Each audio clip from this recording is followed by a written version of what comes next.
only 2 slides from the side of the European Commission. We would like to indeed make the distinction in Horizon Europe. This is quite a difference from Horizon 2020, the previous funding framework program, that to pay much more attention for our beneficiaries to other research outputs apart from data. And software, of course, is included there, as well as algorithms, workflows, and others. And we want indeed these outputs to be described in the data management plan. And wherever possible, there's a strong recommendation to upload such digital objects in a repository and provide open access. Of course, when it is possible. Indeed, this follows the ambition that software becomes a first-class research output alongside data and publications. And we provide some limited guidance in our different documents, such as the annotated grant agreement and the guidance documents that you can find online. And this is also a call for the community that we are open to suggestions and recommendations. We hope to improve significantly this kind of guidance, especially about software as things develop. Like, for example, I will mention, and it was already mentioned, the RDA working group fair for research software. But before I go to that, just the mention of our funding topics. For example, the Infra EOSC, the European Open Science Cloud related topics for 2021 and 2022 include some targeted activities, let's call them, such as the development of services and tools to archive, reference, describe, and cite research software. So this is part of a larger call, but it's a very targeted activity. Or, for example, supporting global standards and specifications for research data, publications, but also for software. So if we go to the next one, just another mention of some activities that the Commission is sort of involved or following, such as the Research Data Alliance working group that I mentioned. And we hope to see this the document being in a stable form that we will very happily include it in our guidance. Also, Research Software Alliance, Michelle mentioned, of course, we would like to see also recommendations, for example, for software citation and software archival coming out that are clear. And the EOSC Executive Board Architecture Working Group, which now has been over, but Ignacio will talk a bit about their work. And we have a new task force under EOSC, is now under the EOSC Association, and it's called Infrastructures for Quality Research Software. And several issues of sustainability, as Ignacio will give more details, are included in this task force. So I will hand over to Ignacio for continuing the presentation. Thank you very much. Thank you very much, Kostas, and thank you very much, organizer, for this opportunity. So please, next slide. So the slides, I mean, are quite populated. There are a lot of information, so I will concentrate on the key points just for the sake of time, but I think that you will have all this, I mean, later for your information. So next slide, please. So the idea, I mean, I believe that most of you already know about the EOSC. So the EOSC, European Open Science Cloud Initiative, it has the aim of providing European researchers and researchers in general a virtual environment for open access to services to store services and reduce data and other research assets like software. So it has been importantly funded, as Kostas was mentioned, in the previous H2020 framework program, and it's also very well addressed in the Destination 2 of the research infrastructure. So the European Open Science Cloud is a sum of different layers. It's not only infrastructure, it's not only data and fair principle for data, but also its services, access and interface, and governance and rules for participation. It's a global approach. So next slide. So just to try to, have a very brief calendar of important milestones that have happened in the creation of this, or the development of this EOSC. So it started on October 2016 with the with the creation of the high-level expert group on realizing the European Open Science Cloud. There was the EOSC declaration in October 2017, and all the projects of InfraEOSC started on 2018. Other key events that happened is the launch of the European Open Science Cloud in November 2018, and the creation of the association, in which was the directors and the president were nominated in the first General Assembly in December last year. In this month, we also have set up an important milestone, which is the creation of the task forces. I will talk later on. So please, next slide.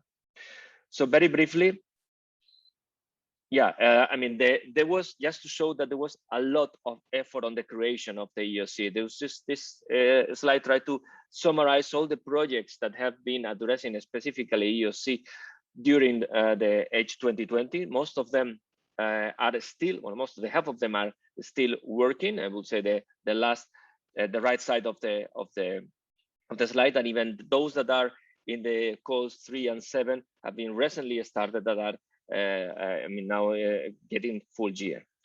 So next slide. Right, so one of the key things that was developed during the this H2020 activities has been the working groups of the EOSC Executive Board.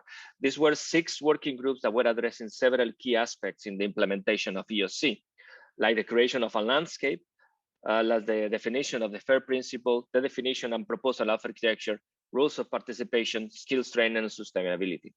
All these 6 working groups have some relation with software sustainability. Some of them are more focused, like in the case of the architecture that produces the scholarly infrastructure for research software document, or the skill and training that have the definition of the research software engineer role in EOSC. But all the others include some sections that address the FAIR principle for software, the initiative on the EOSC for software, or the recommendations for sustainability. So next slide. So I will concentrate, I will skip this one, is the architecture for the sake of time. Please, next slide. Yeah. So I will concentrate in 2 working groups that were finished and produced very interesting assets that I believe that are relevant for the community. Indeed, I put a lot of information here, so let me concentrate. So the Executive Board Working Group on Architecture produced one document that is called the Scholarly Infrastructure for Research Software that you can find in this URL. So this report states that the main challenges for the research software covering the long-term archiving, global referencing, interoperability, crediting of authors, as well as define which are the technical means and the technical approaches for getting these challenges addressed, as well as needs in funding and other policy statements. So the report finished with 6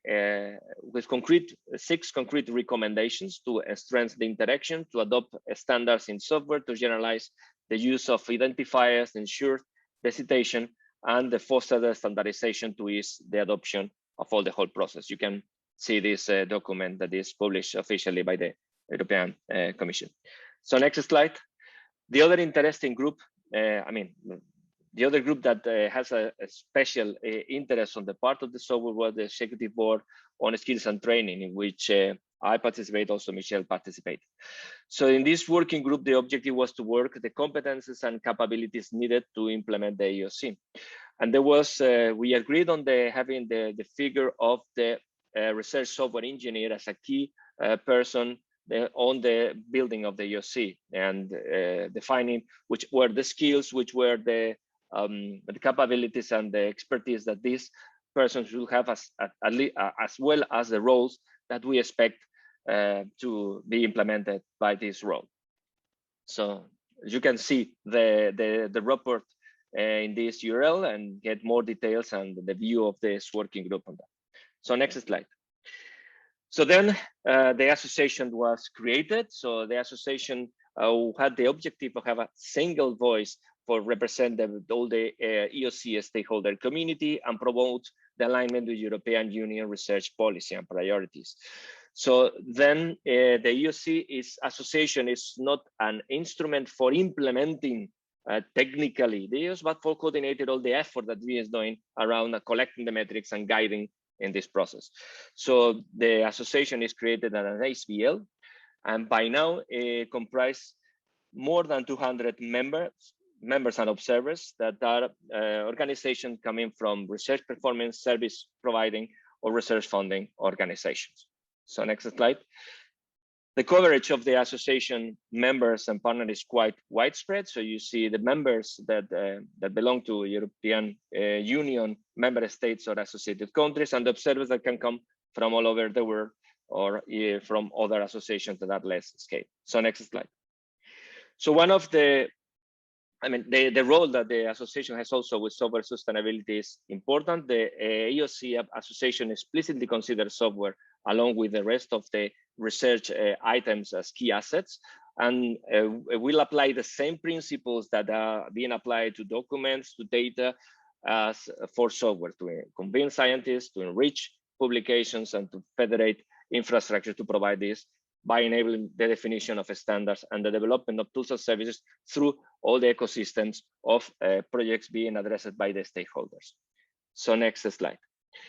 So one key document, sorry for the title and the conversion between formats. So one of the key elements, key documents of the EOSC in general, I would say one of the guiding documents of the EOSC Association is the Strategic Research and Innovation Agenda, in which you also have the link on the slides, and I will put the link also in the documents.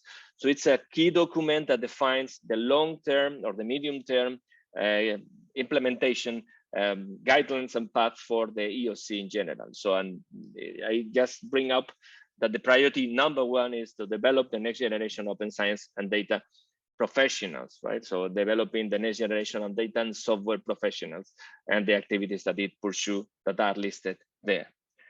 So next slide.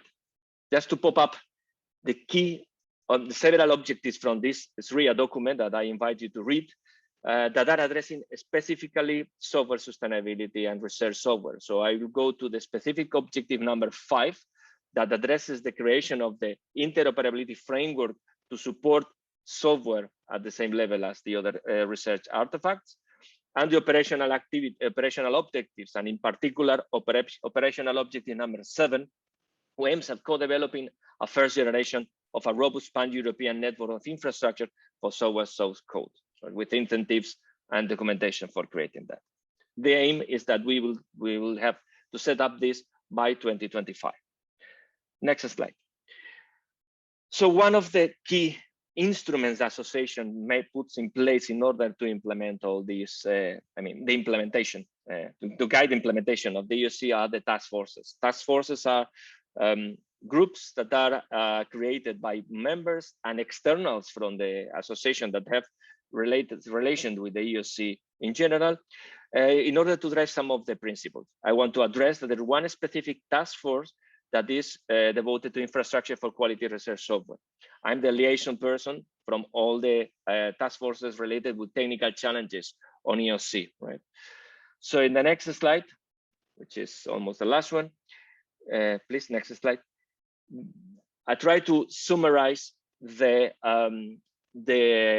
objectives and the specific actions that are being implemented by this task force. This task force has just started, so there's no kickoff yet. So all the members have been selected during September, and all the process that we are carrying out.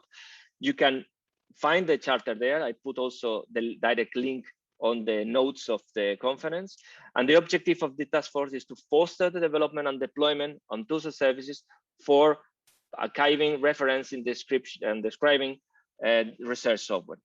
Another very important point, so you have to take into account that we add the word quality on the title, is to improve the quality of research software from the technical and organizational point of view, giving guidelines and giving also trying to standardize means for verification and means for recognizing the quality of the software. And of course, to increase the recognition of software development. So there are two specific subgroups, one that devoted to sustainability that are addressing the building first and landscape and a gap analysis and identifying blockers and limitations and best practice for creating the recommendations.